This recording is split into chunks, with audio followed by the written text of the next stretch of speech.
परवेज खटक को निकाल दिया, परवेज खटक साहब को निकाल, आपको भी कोई ऑफर किया? यार आप बात करते हैं, बता दिया है मैं तहरीक इंसाफ में हूँ, रहूँगा, मैं इमरान खान का साथ हूँ, इमरान खान के साथ रहूँगा। तो हुकूमत की जो मुद्दत है वो ख़त्म हो जाएगी, क्या इसके बाद पाकिस्तान तहरीक इंसाफ को भी कोई लेवल प्लेइंग फील्ड मिलेगी या फिर नहीं, किस हवाले से? देखो, हम इस मुल्क की शहरी हैं, ये हमारा कानूनी और आइनी हक है। हमने कानून की और आइन के अंदर रहते हुए अपनी जद्दोजहद जारी रखनी है। अगर हमें कोई रोकता है और हमें वो हमारा हक नहीं देता तो वो गैर कानूनी काम कर रहे हैं और अनकॉन्स्टिट्यूशन काम कर रहे हैं, और हमारे पास हक है कि हम अपनी आवाज़ उठाएं। कह रहे इन्होंने इल्ज़ाम लगाया था FIR में कि इन्होंने क्लाशनकोफ और पेट्रोल बमों से मुसल्लह होकर इस्लामाबाद में पुलिस की चौकी जलाई, पुलिस वालों से राइफल लिए, पुलिस वालों को जख्मी किया। डायरेक्ट इन पे इन्होंने FIR में दावेदारी की थी। आज अदालत ने खुद पूरी फाइल का मुलाहिदा किया और पता चला कि कूदा पहाड़ निकला चूहा। आज हाई कोर्ट ने इनकी जमानत कन्फर्म कर दी है, और पुलिस के इस रवैये पर कि PTI की क़यादत के खिलाफ जिस बेदर्दी से और बेरहमी से और जिस तरह फ्रॉडुलेंटली ये FIR दर्ज कर रहे हैं, उस पर अपने ताज्जुब का भी इज़हार किया और नाराज़गी का इज़हार किया।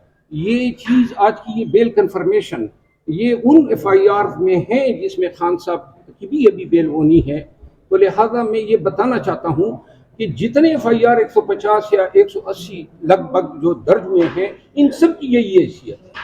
फालतू तौर पे असद कैसर साहब उस रोज़ जो हैं पेशावर में थे, जिस रोज़ 9 मई का वक़ूआ होता है। अनवर ताज साहब जो हैं वो शबकदर में थे, और इसी तरह इन तमाम की और सारी चीज़ें, यानी बाकी इंसान तो झूठ बोल सकता है, लेकिन जो साइंटिफिक डिवाइसेस है, CDR है मोबाइल फ़ोन का, या इतने बड़े जलसे या जुलूस या इतनी तोड़ फोड़ हो रही है, तो कहीं पर कहीं लोगों की कोई क्लिप नजर आ जाती, कोई वीडियो बन जाती, कोई ऑडियो बन जाती। बस जी, जहाँ पे भी उनको PTI के लीडर का नाम मिला है, उन्होंने कहीं ना कहीं FIR में फिट किया है। आज हक की जीत हुई है, और इंशाल्लाह सारे केसेस का यही असर होगा जो आज इंशाल्लाह इस्लामाबाद हाई कोर्ट ने किया है।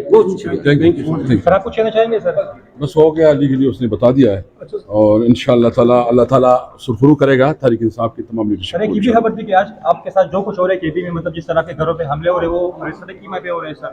देखिए, इस वक्त जो वहाँ KPK में जिस तरह चादर चादीवाली की मतलब जो उसकी सेंटिटी है वो ख़त्म हो रही है, और चादर चादीवाली को जो पामाल किया जा रहा है, जो कि पख्तून रवायत, तो कानून में भी इसका कोई गुंजाइश नहीं है।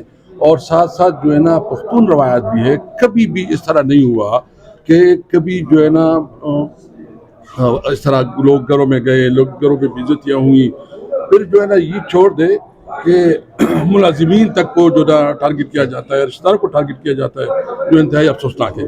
नए शमूल है, और हम चाहते हैं कि पाकिस्तान में स्टेबिलिटी आए, लेकिन इसके लिए सबसे अहम जो स्टेबिलिटी है वो आपकी पॉलिटिकल स्टेबिलिटी है। जब तक पॉलिटिकल स्टेबिलिटी नहीं होगी तो अगर IMF के साथ डील भी होता है तो उसके असरात नहीं निकलेंगे।